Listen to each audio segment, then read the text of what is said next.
सृष्टि का निर्माण जो है भागवत के अनुसार भगवान के मन से महतत्व प्रकट हुआ और महतत्व से 3 अहंकार प्रकट हुए, सतोगुण, रजोगुण और तमोगुण।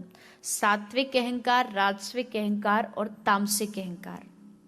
इन्हीं 3 गुणों से फिर सृष्टि आगे बढ़ी और सृष्टि में जो कुछ भी आज हमें नजर आता है, दिखाई पड़ता है, वो सब भगवान का ही एक रूप है और भगवान ही सृष्टि रूप में विराजमान है। तो सृष्टि प्रकरण सुनाया और उस सृष्टि की मानव योनि कैसे आगे बढ़ी। ब्रह्मा जी के द्वारा सर्वप्रथम 10 पुत्रों को प्रकट किया गया, जिनको ब्रह्मा जी के मानस पुत्र कह के पुकारा गया। इन 10 को ब्रह्मा जी ने आज्ञा दी कि आप सृष्टि आगे बढ़ाओ, लेकिन ये मना कर देते हैं। तब श्री ब्रह्मा जी ने अपने शरीर के मंथन से मनु और शत्रुपा को प्रकट किया। मनु और शत्रुपा इस पृथ्वी की, इस प्रकृति के सबसे प्रथम स्त्री और पुरुष रहे हैं। उनके बाद जितने भी मानव आए हैं, जितनी जातियां बनी, जितने धर्म बने, हम बटे, लेकिन शुरुआत में अगर देखा जाए तो हम सब मनु महाराज की संतानें हैं। ऐसा हमारा सनातन धर्म कहता है। खैर, समय आया, विज्ञान ने अपने आप को बहुत विकसित घोषित किया और फिर उसमें एक साइंस ने, डार्विन ने अपनी रिसर्च दे दी कि मानव बंदर से विकसित होता होता मानव बन गया। लेकिन ये पाश्चात्य जगत ऐसा मानता है। हमारा सनातन धर्म इस बात को स्वीकार नहीं करता कि मानव बानर था और फिर मनुष्य बना।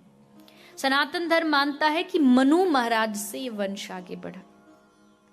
तो आपको भी इस बात को पता होना चाहिए और अपने बच्चों को बताना चाहिए, क्योंकि आजकल एजुकेशन सिस्टम में साइंस के द्वारा कुछ चीजें ऐसी हैं, मैं सब तो नहीं कहूंगी, लेकिन कुछ चीजें ऐसी हैं जो गलत दिमाग में भर दी जाती हैं, और इनमें से ये एक चीज है।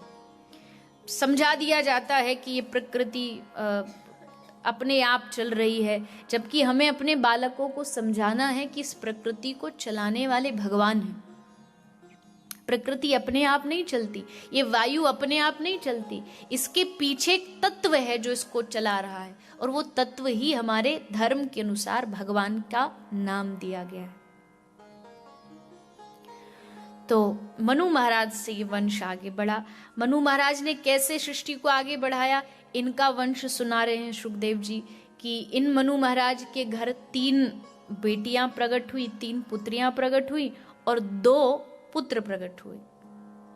ध्यान रखिए, आप कोई भी ग्रंथ पढ़ेंगे ना पुराने काल का, हमारे धर्म का, तो हर काल में आपको हमेशा हमारा धर्म स्त्री प्रधान मिलेगा।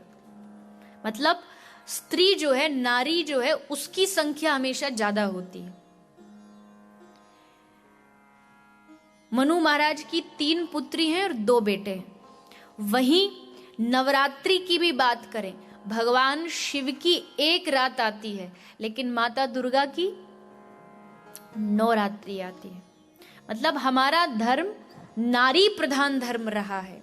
वो अलग विषय है कि आज के समय में थोड़ा थोड़ा कुरीतियां ऐसी घुस गई कि धर्म में जो नारी का सम्मान होना चाहिए था वो कहीं ना कहीं कम हुआ। और भारतवर्ष में तो आप देखते होंगे किस तरह नारियों के ऊपर अत्याचार होता है, गर्भ में मारी जाती हैं, बेटियों को पता चलता है गर्भ में बेटी है तो गर्भ में ही हत्या कर दी जाती है।